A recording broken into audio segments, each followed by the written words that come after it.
Okay. Log of base b equals 1, right? Okay, so this is read as what power would give what power of b gives us 1? What power of b gives us 1? No. So this would be b to the x equals 1. On the next one, this would be read as what power of b gives us b? So log of base b of b. So this would give me b to what power would give us b, which the answer would be 1. Okay. The last one, this would say b to what power would equal 0. No, ignore me. Okay. Just not. Log of base 10 can just be written as log. So since the common base is 10. So for instance, right here we have 10 to what power would give us 1,000? All right. 10 to what power would give us 100? 10 to what power would give us 10? 10 to what power would give us 1? 10 to what power would give us 1/10? -1. Do we see the pattern? What's the next one? Okay. Yay. No. I really don't understand what the difference between these two are. Okay. So let me pose this question. Ready? Okay. If I have log of base 10 of 10 to the k, that is going to equal k. If it has the base and this number the same, those are going to cancel. Those on the delta math. Okay.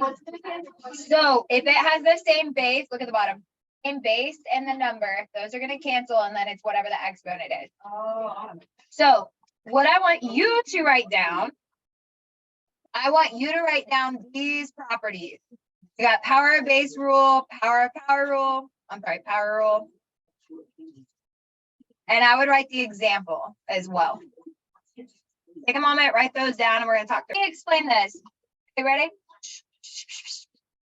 If you have the same base as the number that's right here, these are going to cancel, and it's whatever the exponent is. Okay, so that's what we see right here. These are the same. Take the exponent.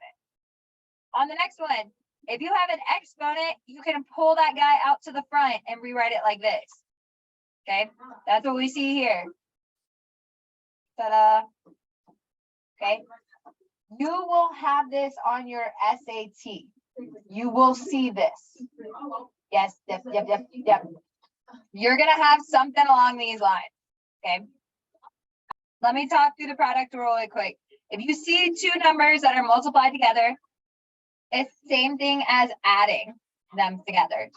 Okay. If you see they divide, then it's the same thing as subtracting. Okay. This is just a really crazy way to basically just make logs complicated. That's it. I want you to match the property. Okay, all right, ready. Okay, so here's like the actual practice. Match the property to the equivalent pairs. Okay, I want you to take a moment, look this over. If you see division, remember that's subtraction. If you see multiplication, that's addition. If you see an exponent, you're trying to see which ones are equivalent. So take a moment, try these. So we've got division. That means that we could write this out as subtraction. Okay. All right.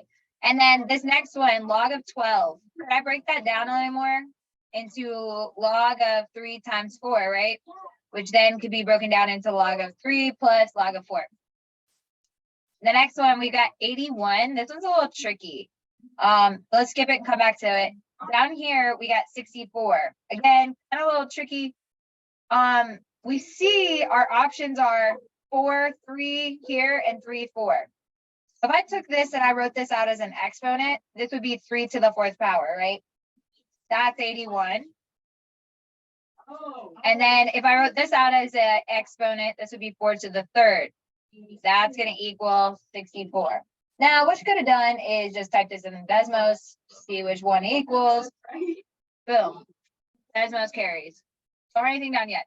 The formula below compares intensity levels of two earthquakes by calculating I sub 1 divided by I sub 2, where I is the intensity level determined by a seismograph, and M is the magnitude on the Richter scale. Okay, now, our simplified scientific equation, log of I equals M.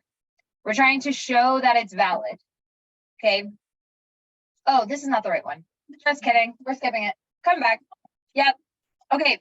Take this. I want you to expand it. So use your properties. It's division. So what are you going to use? Failure. Subtraction. Okay. There you go. Condensing means to like make things smaller. So you're putting it together. So take a moment. Try these two. You don't have to put on my sticky note. Just try those two. All right, let's talk. So expanding, ready? What you're gonna do is you're gonna write log of 81 minus log of 2. Ta-da! Okay, on the next one, you have ln of 5 times 3 to the 4th power. I'm wondering if you got that one right. Remember, you got exponent, so it's that number out front. Condensing is to put things together, to write it out in one thing. Yeah. Yep. Okay. Expanding it makes it a little bit longer. Oh, Jasmine done messed up. And where did she mess up? Because these have to be the same. And these are not.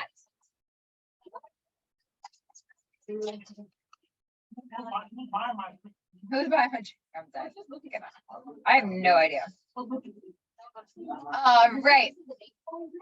So I think we got one more that we got to do. Have to do.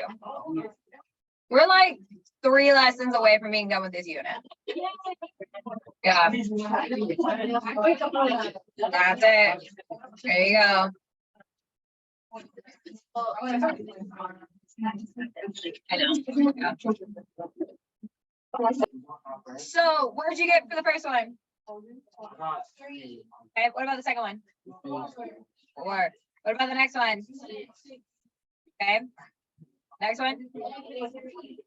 Dang, y'all good. What about the next one? Ooh. So y'all would have moved 1 to the other side, right? Okay, and then 2 to what power would give us 1? 0. 1. 0. So 0 would be the answer. All right. Next one. Y'all told me earlier that 2 to the 6th power would give us 64, right?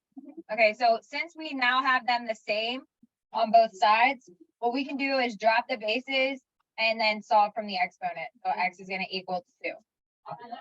Okay. You also told me earlier that 2 to the 5th power is 32. Oh, okay. Now we know. All right. And then 2 to the 6th power is 64. So what we're going to do is drop the bases and then take the exponents and set them equal to each other. And then solve. So x is going to equal 16 over 5. Now, the last one, we can't use the little base thing.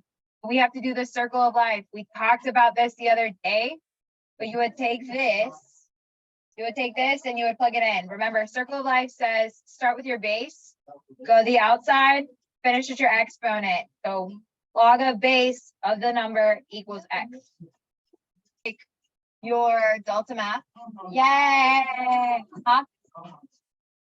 Kind of, yeah. Kind of. So in a lab, a colony of 100 mold spores is placed in a petri dish. The population triples every hour. Find the number of hours it would take for the population to grow 15,000 mold spores. So it's not compound. It's not that compound one. It's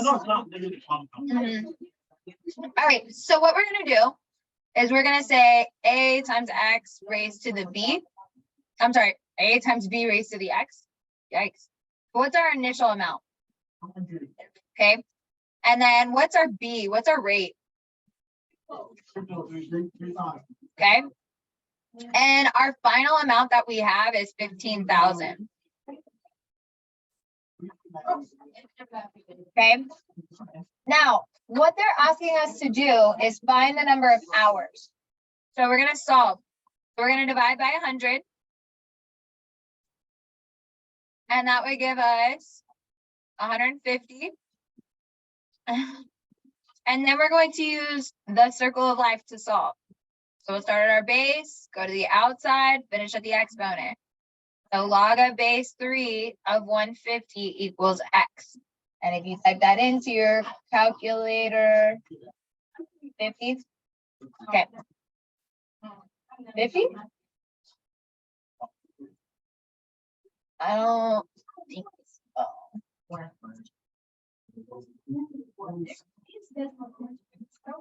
What'd you get?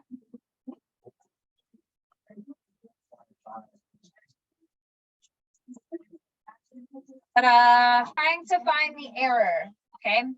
So Chandra is helping her friend fix her math problem, but she is stuck. Help Chandra find the error and solve the problem correctly. So on this one, what did she do from here to here? I just work here. So from here to here, what did she do?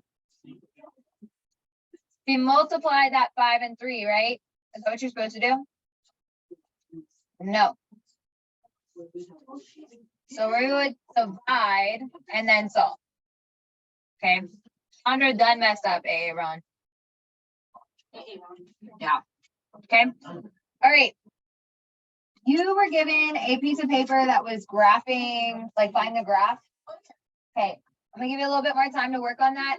You need to turn that in before you leave. You need to turn that in before you leave. So if you got it done, give it to me.